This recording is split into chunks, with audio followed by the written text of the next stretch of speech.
네, 안녕하십니까. 시선 파트너즈 이세현입니다. 오늘은 오랜만에 그 병원 관련 영상을 하나 남기려고 하는데요. 작년 뭐 이전부터도 우리 그 병원들의 뭐 MSO 혹은 가족법인 활용 컨설팅이 상당히 대중화되어 있었습니다. 근데 문제는 컨설팅을 받아서 뭐 MSO 혹은 가족법인 형태의 회사 설립들은 많이 하셨는데 계획대로 컨설팅 받은 대로 잘들 활용하고 있는지를 살펴보니 생각보다 만족도나 활용도 실효성이 굉장히 낮다라는 거를 저희가 피드백을 좀 받게 됩니다. 물론 저희가 컨설팅한 고객사들 원장님들은 상대적으로 만족도가 높을 거라고 생각합니다. 왜냐하면 어, 굉장히 작은 인풋과 기대로 시작을 해서 들어간 인풋과 기대 대비 효율이 높았기 때문에 그렇습니다. 근데 반대로 이제 다른 컨설팅 펌이나 보험회사에서 컨설팅을 받아서 이런 가족법인이나 MSO를 활용하셨던 원장님들은 생각보다 만족도 혹은 실효성이 높지 않으세요. 이유는 뭐냐면 이것저것 다 되고 좋다라고 얘기해서 시간 들이고 비용 들이고 필요에 따라서는 뭐 인허가 알아보고 해서 가족법인을 만들고 MS 법인을 만들었는데 실제로 이제 회사가 나왔으니 활용하려고 보니 이것 때문에 안 된다, 저것 때문에 안 된다, 이거 할 때 필요 과금이 들어간다, 인허가 받아야 된다 이런 제약들이 많아서 사실은 만들어 놓고 활용 못 하시는 분들이 상당한 게 현실이고요.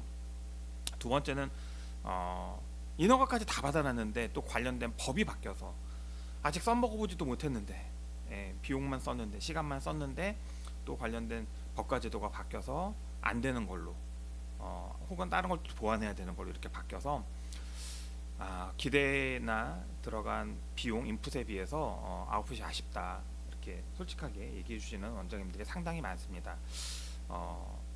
왜 자꾸 가족법인이나 MSO 컨설팅 실패하게 되는지 실효성이 낮은지 오늘은 그 이야기들을 좀 해보도록 하겠습니다. 가족법인을 활용한 병원 절세 컨설팅이 실패하는 가장 큰 이유는요. 첫 번째 아무리 원장님들이 바쁘시더라도 요거 하나는 꼭 기억하셔야 합니다. 예를 들면 내가 누군가에게 물건을 제3자에게 사온다라고 할 때는 뭐 비싸게 사면 내가 사기당한 거고 소위 말하는 그 호구가 된 거고 싸게 잘 샀다라고 하면 내가 수완이 좋은 거죠. 근데 이제 이게 우리 세법상 특수관계자라는 개념이 있습니다. 그래서 뭐 당연히 친족, 뭐 임직원, 소속된 임직원들, 뭐 관계 회사들을 다 포함해서 이 특수관계자 간의 거래를 할 때는 그게 거짓 혹은 부정한 방법으로 시세보다 높게, 그러니까 일정 수준 이상 높게, 낮게 혹은 가공해서 거래를 하게 되면 부당행위 계산 부인 이슈가 생깁니다. 그러니까 무슨 얘기냐면 병원이 세금을 줄이려고 예를 들면 뭐 전 치과 고객이 많으니까요. 치과 재료를 1,000만 원치 사오셨어요. 근데 그거를 원래 1,000만 원 주고 사던 걸 내가 가족법인을 만들어서 가족법인에서 1,000만 원에 사와서 병원에다 2,000만 원을 납품한다라고 하면 병원은 1,000만 원 더 비용 처리가 됐기 때문에 세금이 줄었다라는 논리를 펼 수 있지만 과세관청에서는 그거를 정상적인 거래로 보지 않고 거래 부당행위 계산 부인이거든요. 이 거래에 대해서 부인해 버리는 일들이 실제로 많이 생깁니다. 그래서 원장님들이 가족법인 만들어서 그걸 병원의 매입처로 활용하셨다가 결국은 뭐 고가 거래 저가 거래로 인해서 과세관청에서 부인 당한 사례들이 생각보다 굉장히 많습니다. 그래서 원장님들이 우리 가족법인을 MSO를 원장님 병원에 우리 가족 혹은 원장님이 설립하신 우리 원장님 가족들 특수관계자가 과점주주 이상으로 구성되어 있는 회사가 원장님 회사의 매입처가 역할을 해주는 것으로서 병원에 눈에 띄는 높은 효율의 절세를 도모한다. 이거는 논리적으로 성립되기가 어렵습니다. 또 그렇게 세금을 일부 줄일 수 있다 하더라도 한 거래만 가지고 따져보면 안 되죠. 왜냐하면 지금 말씀드린 대로 치과에서 치과 재료를 사오는데요. 기존에는 뭐 치과 재료를 공급해 주시는 분들한테 사왔으니까 그분들이 치과 제조업을 뭐 제조도 소매업을 영위하기 위해서 들어간 인풋 아웃풋을 우리는 신경 쓸 필요가 없었죠. 근데 이제 우리가 가족법인이 우리 MSO가 치과 재료를 사다가 다시 넘기더라도 결국은 치과 재료를 취급하는 것으로서 사업자 등록을 해야 되기 때문에 그 관련된 뭐 의약품 혹은 의약 외품 혹은 의료기기 뭐 필요한 경우에는 약사법에 관련된 내용까지도 사실은 확인을 해봐야 되고요.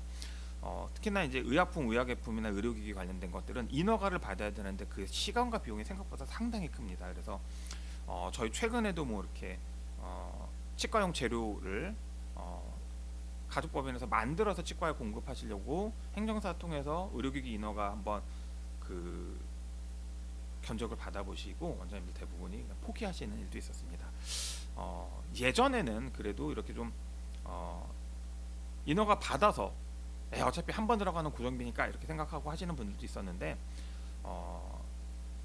그런 것들을 미연에 좀 막으려고 지금은 굉장히 사후 관리가 엄격해졌습니다. 그래서 생산 실적도 보고해야 되고 뭐 품질 관리자 교육도 받으셔야 되고 뭐 코드도 등록해야 되고 이렇게 막 매월, 매 분기, 매년 이렇게 해야 되는 보고 이슈나 사후 관리 이슈들이 있으셔서 그냥 원장님들이 가끔 한번 거래하는 거니까 상관없어 이렇게 생각하시기에는 들어가는 처음에 그 업을 영위하기 위해서 들어가야 되는 초도 비용이 굉장히 크고 이후에 그걸 사후 관리하기 위해서 들어가야 되는 인적 물적 비용도 상당하다. 그래서 내가 그냥 남한테서 사오는 게 낫지.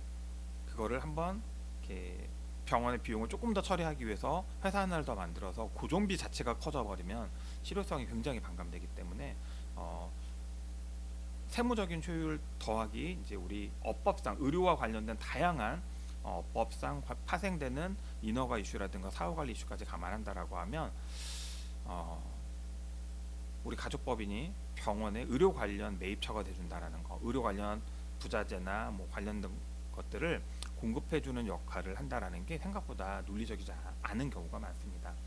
더군다나 이걸 다 뚫어내서 한다 한들 국세청이, 지자체가, 건보공단이, 보건복지부가, 심평원이 또 뭐 최근에는 사내근로복지기금 같은 경우에는 고용노동부가 노동청이죠. 그리고 최근에는 이제 의료기기 특화환자 거래가 시장 질서를 해친다 해서 공정거래위원회에서 작년 5월달에 대대적으로 조사를 했었죠. 그래서 이런 그 병원이 갑의 위치에서 무언가 산업의 구조, 질서를 해칠 수도 있다라고 생각해서 국세청, 지자체, 건보공단, 보건복지부, 심평원, 경우에 따라서는 고용노동부, 공정거래위원회까지 굉장히 우리 병의원들을 타이트하게 제재하고 관리하려는 방향으로 법과제도가 계속 움직이고 있습니다.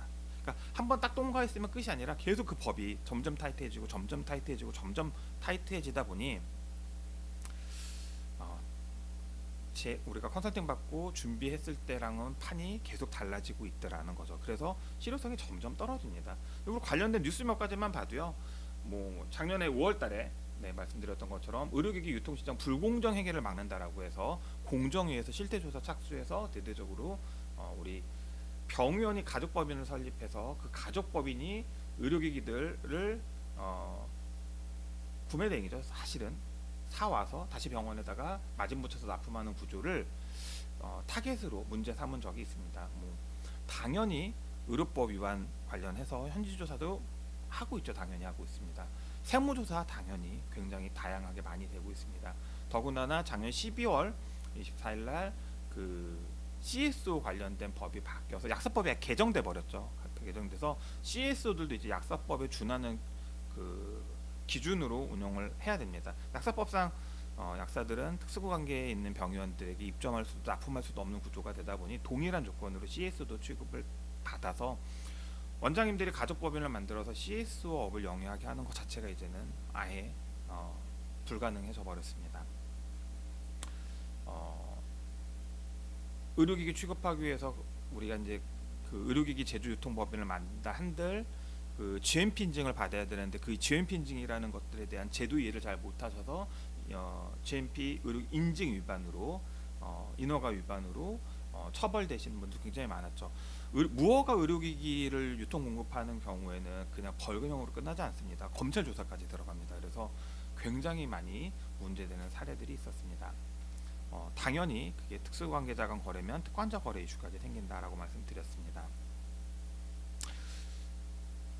이게 굉장히 오랫동안 병원을 둘러싸고 있는 법과 제도 산업의 변화인데, 이런 움직임과 내용들을 전혀 모르시고 아젠다 하나하나에 그러니까 소위 컨셉, 가정이죠. 원장님이 이렇게 가족법인을 통해서 매입 단가를 높이시면 원장님은 절세가 되고 그 재원은 없어지는 게 아니라 가족법인으로 가는 거니 일석이조가 됩니다라는 이런 제재, 법의 변경, 환경적인 요소가 전혀 없다라고 가정했을 때 가능한 방법이죠. 근데 현실에서는 그냥 이 거래에서 발생하는 효율보다는 그 산업을 둘러싸고 있는 법과 제도, 환경의 변화가 매 순간순간, 매 분기, 반기, 연마다 이렇게 효율에 대해서 다시 검토하게 만들고 있는데, 이제 이런 환경적인 요소들, 법과 제도의 변화와 방향성들, 정도들에 대한 이해 없이 비용이 늘면 세금이 줄어서 좋겠네 이렇게 접근을 하고 컨설팅을 받는 경우들이 많다 보니 사실은 대부분 가족법인이라고 말은 하지만 MSO 컨설팅이라고 명명되는 가족법인을 활용해서 원장님하고 둘이 거래하는데 이게 무슨 MSO예요, 그렇죠? 그래서 사실은 가족법인을 통해서 활용할 수 있는 룰은 다른 건데, 가족법인을 만들어서 그 가족법인이 MSO 역할, 병원의 매입처 역할을 용역을 제공하고 제품을 공급하는 방식으로 비즈니스를 짰다가 법과 제도가 자꾸 바뀌고 관련 기관과 법과 제도, 지자체가 계속 타이트하게 사후 관리하고 소명 요청을 하면서 문제되는 사례들이 많아져서 사실 요 몇 년 사이에 그럴싸한 컨셉으로 포장돼서 병원에 공급하시면, 납품하시면, 병원의 비용을 높이시면 됩니다라는 제안으로 이루어진 컨설팅들은 지금 속절없이 효율이 좀 떨어지고 있다고 생각이 됩니다. 물론 내가 뭐 50개, 100개, 200개 지점을 운영하면서 실제로 네트워크 병원 시스템으로 병원을 체인망으로 갖추시고 운영하시는 분들 입장에서는 가맹 우리 그 병원들에서 발생한 수익을 쉐어를 정당하게 받고자 하는 마음에 그 병원, 우리 가맹 병원들의 어떤 서비스나 물품을 정당하게 공급하고 거기서 수익 구조를 다시 취해오는 구조를 만들어야 하기 때문에 그런 분들은 하셔야죠. 예를 들면 뭐 ABC 치과라고 가맹 굉장히 큰 네트워크 병원 치과가 있다라고 치면, 그 우리 가맹 치과에서는 그러면 우리가 특허 내고 개발한 칫솔을 팝시다라고 해서 특허를 내고 기능성 치약 칫솔을 개발해서 가맹에다 공급을 해주는 방식으로 실제 MSO 수익 사업을 할 수도 있습니다. 실제로 이런 네트워크 시스템으로 병원을 굉장히 대형으로 운영하시려는 분들은 효과적입니다. 당연히 물론 이제 의료법에 대한 고민은 하셔야겠지만, 근데 병원과 우리 가족법인 주체가 이렇게 딱 둘밖에 없는데 이 가족법인이 원장님의 매입처가 된다라고 하는 순간 아까 말씀드린 부당행위 계산 부인 이슈부터 해서 의료법, 의료기사법, 약사법 뭐 굉장히 다양한 이런 법과 제도가 문제 삼을 수 있고, 이것을 못하게 하는 방향으로 법과 제도가 바뀌기 때문에 그 방향성을 한번 이해하신다라고 하면, 만들어 놓고 6개월 1년 있다가 못하게 되면 의미가 없어지잖아요. 그래서 많은 고민들을 좀 하실 필요가 있다라고 말씀을 드렸습니다.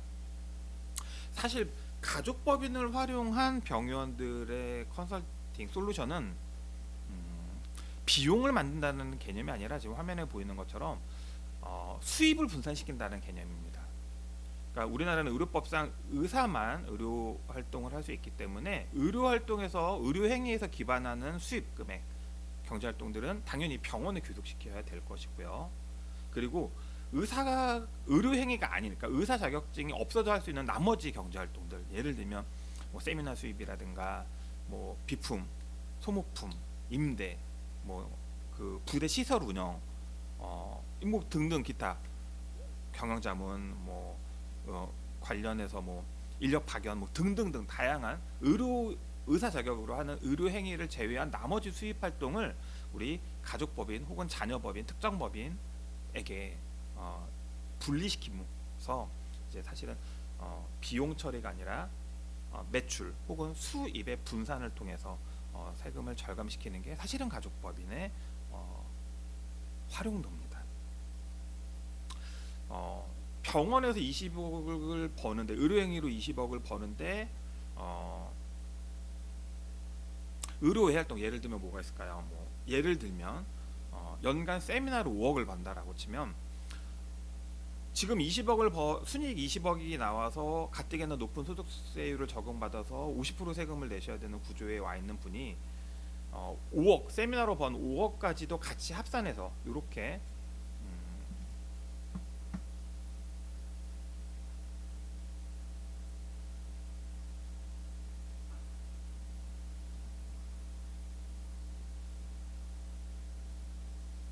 이렇게 의료활동으로 발생시킨 수입에다가, 예를 들면 세미나 수입이 5억 있다라고 치면 이 세미나 수입 5억까지 합산하게 되면은 이 5억마저도 최고 소득세율을 맞아야 되기 때문에 사실은 굉장히 경제활동의 실효적인 수익 구조가 떨어질 수 있습니다.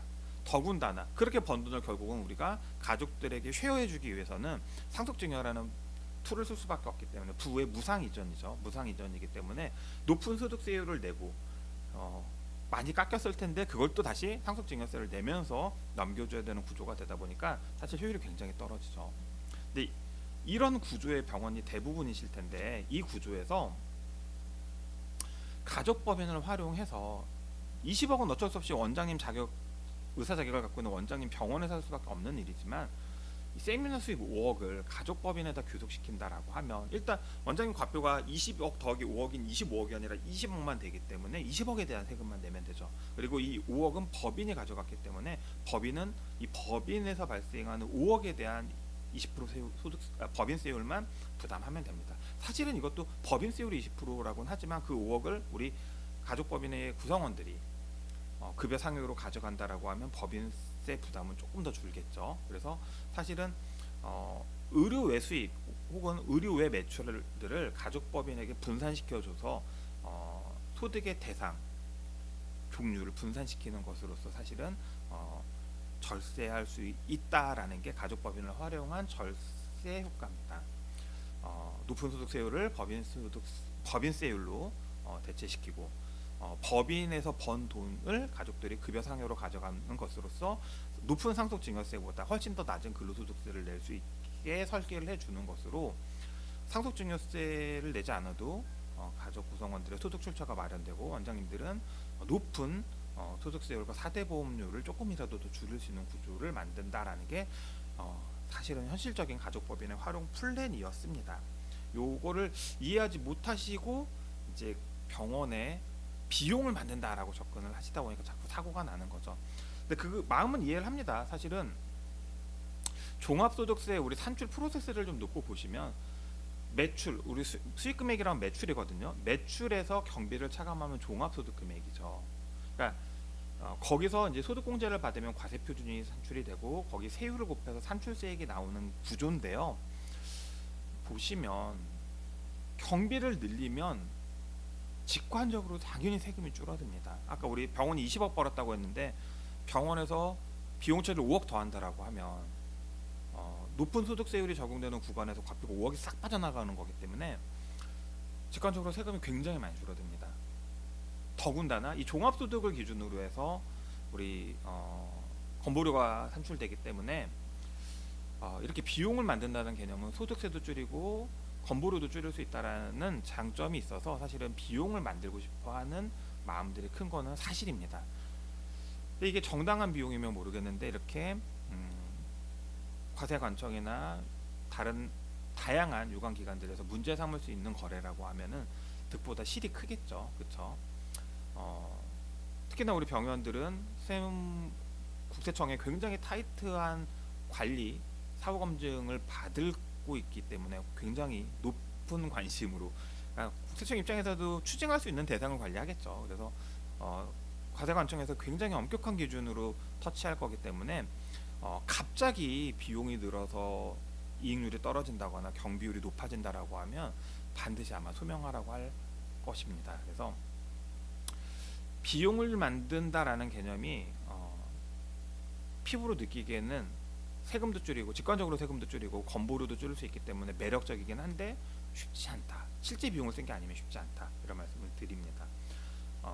물론 세액공제 감면이라는 제도도 있습니다. 우리 특히 사업자이기 때문에 세액공제 감면 이런 것들도 있는데 어, 이번 정권 들어와서 세액공제 감면, 뭐 연구소, 고용증대, 창업 감면 지금 재작년, 작년 굉장히 엄격하게 과세관청에서 사후 관리하고 있죠. 소명 해명 자료 안 내면 배포해서 소명 못하면 추징하는 일들이 거의 1년에 한 번씩 일어나고 있습니다. 세액공제 감면 받으려고 하면 진짜 여야 되고 타이트한 관리를 해야 되는데 이게 부가가치가 원체 높은 의료의 모든 인적 물적 시설이 맞춰져 있는 병원 입장에서는 이런 세무 행정을 관리한다는 게 생각보다 쉽지 않고요. 세무 행정을 전략을 세워서 녹인다라는 것도 사실은 쉽지 않죠. 그래서 당장은 재미있는 달콤한 세공제 감면을 받을 수는 있지만 사후관리 이슈에서 사실은 속도무책으로 문제되는 경우들이 훨씬 더 많습니다. 그러다 보니 이제 이 소득공제에 대한 관심들이 굉장히 늘고 있죠. 문제는 소득공제가 아시겠지만 뭐 기부금공제 10만 원, 뭐 100만 원, 500만 원, 800만 원 수익금액 20억, 25억에 비해서 공제감면 금액이 너무 적어서 안전한 절세 툴인 건 알겠는데 재미를 피부로 느끼지는 못하죠. 그런데 그 와중에 소득공제도 크게 두 가지죠. 소득세법상 소득공제가 있고 조특법상 소득공제가 있는데 우리가 알고 있는 그 아주 인적공제나 기본공제 이런 내용들은 아주 한도는 작지만 쉽게 받을 수 있는 내용들입니다. 이걸 이제 소득세법상 소득공제 항목들이고요. 주택법상 소득공제는 이런 요건을 갖췄을 때 받을 수 있는 소득공제인데요. 한도가 상대적으로 큽니다. 그래서 주택법상 소득공제인 이 벤처투자 소득공제를 저희는 원장님들한테 많이 강조하고 있습니다. 벤처투자 소득공제라는 게 주택법 제16조에 명시된 내용입니다. 저희가 영상, 블로그, 뭐 강의를 통해서 많이 말씀드렸지만 여기 보시는 것처럼 종합소득의 50%를 한도로 한다고 되어 있습니다. 종합소득 금액의 50%를 한도로 소득공제를 받을 수 있습니다. 20억이신 분은 10억까지 소득공제를 받을 수 있는 거예요. 엄청나죠. 그렇죠. 엄청난 절세입니다. 수익금액이나 경비, 비용을 가공하지 않고도 세금을 줄일 수 있는 사실은 획기적인 방법이어서 최근에 고소득자들의 벤처투자 소득공제 활용 문의는 굉장히 많이 늘고 있고요. 구체적인 한도를 보면 3천만 원까지는 100% 소득공제, 3천에서 5천 사이는 70% 소득공제, 5천 초과는 30% 소득공제가 됩니다. 그래서 그 소득공제율과 자기 종합소득 금액을 역산해서 사전에 예상되는 종합소득 금액의 50% 혹은 그거보다는 적더라도 실효적으로 활용할 수 있는 소득공제 로직을 만든다라고 하면 굉장히 안정적이고 효과적인 소득공제 효과를 누릴 수 있다라는 말씀을 드립니다. 그러다 보니 사실은 벤처투자 소득공제는 소득공제만 생각하면 너무 좋은데 이 앞에 투자가 무섭죠. 남의 회사에 투자했다가 원금 못 돌려받는 일들이 비일비재한 게 사실 이 투자판이다 보니 소득공제만 받고 투자금을 못 돌려받는 것에 대한 고민들을 많이 하시는데 그걸 원금 회수를 상대적으로 안전하게 할 수 있는 벤처 기업 거래처나 우리 가족법인을 활용한다라고 하면 투자도 윈이 되고 소득공제도 윈이 될 수 있는 구조가 나오죠. 그래서 최근에 보면 이렇게 네트워크병원으로 운영되는 병원에서 MSO 본점을 혹은 뭐 파트 중에 하나를 벤처법인으로 만들어서 그 벤처법인에서 예를 들면 창업감면도 받을 수 있게, 그다음에 그게 가족법인이라고 하면 가족법인 내가 투자를 5억 했다라는 얘기는 어쨌든 그 5억이 가족법인으로 들어간 거기 때문에 그 5억이라는 부의 세대 이전을 통해서 효과적으로 투자활동이나 경영활동, 영업활동을 할 수 있는 재원 마련도 됩니다. 상징효과를 누릴 수 있다는 거죠. 그리고 원장님들은 투자 금액에 대해서 안전하게 소득공제를 받을 수 있는 구조까지 접목해 나가는 경우들이 상당히 늘고 있다라고 말씀을 드립니다. 그래서 원장님들은 높은 종합소득을 가족법인에게 의료행위를 제외한 나머지 경제활동 수익금액 매출을 가족법인에게 매출을 분산시키는 방법으로 1차적으로 세금을 줄일 수 있고요. 그리고 두 번째는 원장님들이 사실은 예를 들면 병원도 운영하시지만 부동산 투자도 하고 주식 투자도 한다라고 하면 그걸 원장님 소득으로 할 게 아니라 내가 예를 들면 1년에 10억을 우리 주식 투자를 한다고 하면 그 10억을 내가 가족법인에다가 벤처 투자를 하고 가족법인에서 10억을 운영해서 수익 구조를 도출해낸다라고 하면 원장님은 번 돈을 증여하지 않아도 되고, 가족법인의 구성원들 혹은 가족법인은 그 운영 수익으로 경제활동을 할 수 있는, 자산과 소득의 분산, 소득 출처도 마련이 되는 굉장히 윈윈인 전략들이 나올 수 있기 때문에, 뭐 소득세, 증여세, 상속세, 뭐 투자 전략까지 다 아울렀을 때 병원이 가족법인을 활용할 수 있다 혹은 가지고 있다라고 하면, 병원에서 실제로 우리가 페이퍼 컴퍼니는 안 되니까 실제로 영위하고 있는 사업 중에 의료를 제외한 나머지 투자 활동도 된다고 말씀드렸습니다. 나머지를 가족법인에다가 넘겨주시고, 가족법인에서는 그런 경제활동을 하면서 자리를 찾아가면 될 것 같고요. 가족법인의 영업활동이나 투자활동에 필요한 돈들은 원장님들이 벤처투자로 제공해 주시고, 원장님들은 소득공제를 받으시고, 그래서 종합소득세를 낮추시고, 가족법인에서는 그렇게 들어온 돈으로 투자활동, 영업활동을 통해서 돈을 벌어서 원장님이 상속증여를 해주지 않아도 충분한 소득, 우리 캐시플로우를 만들어낼 수 있는 구조를 짠다라고 하면 사실은 일석삼조 사조 이렇게 갖춰갈 수 있다라는 말씀을 드립니다. 말씀드렸지만 가족법인 혹은 신뢰할 수 있는 거래처가 벤처기업을 가지고 있다라고 하면 원장님들 입장에서는 정말로 정기적이고 계획적으로, 체계적으로, 네, 절세를 도모할 수 있기 때문에 정말 일석삼조 사조 오조 뭐 이런 효과를 누릴 수 있는 게 사실은 가족법인을 통해서 원장님들이 소득을 분산시키시고, 가족법인의 벤처를 도모해서 벤처 투자를 통해서 다양한 절세 솔루션들을 만들어낼 수 있다라는 거 한 번 더 기억해 주시면 좋을 것 같고요. 난 가족법인을 운영할 수 있는 환경이 안 나옵니다라고 하시는 분들은, 최근에는 보면 이제 뭐 개인 투자조합이나 투자자문사 혹은 원장님들과 거래하는 거래처 중에 벤처기업들이 생각보다 많거든요.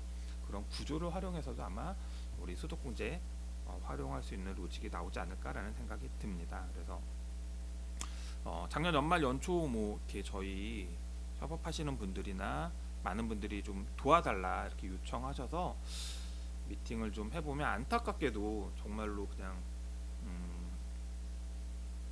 가족법인은 만들어놨지만 제대로 활용하지 못하고 있어서 투입된 시설과 비용, 인력에 대해서 손실을 호소하시는 분들이 생각보다 많더라고요.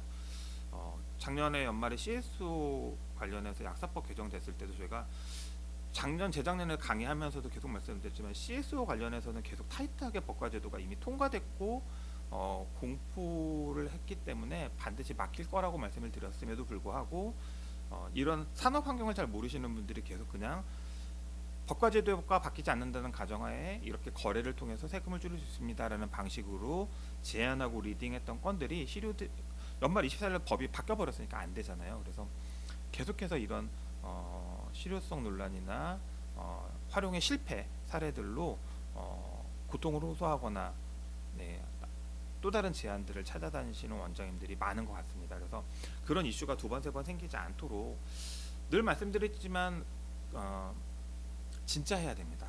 네. 원장님이 가족법인을 만들고 원장님과 거래를 한다라고 하면, 아까도 말씀드렸지만 과세관청에서 제일 잡아먹기 좋아하는 특권자 거래입니다. 그런데 가족법인이 페이퍼 컴퍼니다. 이건 100% 털릴 수밖에 없는 구조이기 때문에 뭐 지방세 관련해서 취득세 추징하는 사례들도 굉장히 많았죠. 토부사무실에다 사업자 등록증만 내놓고서 서울에 있는 부동산 취득한 거에 대해서 페이퍼 컴퍼니를 찾아내서 소지지 문제를 삼고 실제성에 대한 문제를 삼아서 취득세를 추징하고 세무조사하고 하는 경우들이 상당히 많았습니다. 이런 추세가 계속 이어지고 있는데, 이 와중에 소사무실에다 사업자 내서 페이퍼 컴퍼니로 부동산 투자하시고 원장님과 거래를 가공해내라, 만들어내라, 고가 거래, 저가 거래를 유도해서 세금을 줄여라. 이거는 반드시 문제가 될 수밖에 없는 환경이었다라는 걸 다시 한번 이해해 주셨으면 좋겠습니다. 실제 할 수 있는, 실제 실현할 수 있는, 매출이 크지 않아도 괜찮습니다. 실제로 영위할 수 있는 사업 안건을 찾아서 원장님의 의료 활동을 제외한 나머지 결제 활동 중에 어떤 것을 내가 실제로 할 수 있는지를 잘 고민하셔서, 필요하다라고 하면 인허가 절차와 비용, 유지 관리까지 다 염두해서, 말씀드렸지만 계속 강조하지만 원장님들한테 비용 제공 아닙니다. 매출이 커야 되는 거 아닙니다. 가족법인 있으면 소득을 분산시킬 수 있다는 장점이 있고, 그 가족법인을 벤처기업으로 만들어서 원장님들이 체계적이고 지속적으로 소득세랑 상증세를 절감할 수 있다라는 이 구조를 유지할 수 있다라는 걸 좀 장점으로 생각하셔서 가족법인 솔루션을 제고해 주셨으면 좋겠습니다. 원장님들 가족법인은 원장님들의 사업 계획이나 기호 혹은 상황에 맞게 안내하고 벤처기업으로 만들어서 사후 관리하면서 활용도를 높여드리는 일은 저희 시선 파트너가 굉장히 잘하는 일입니다.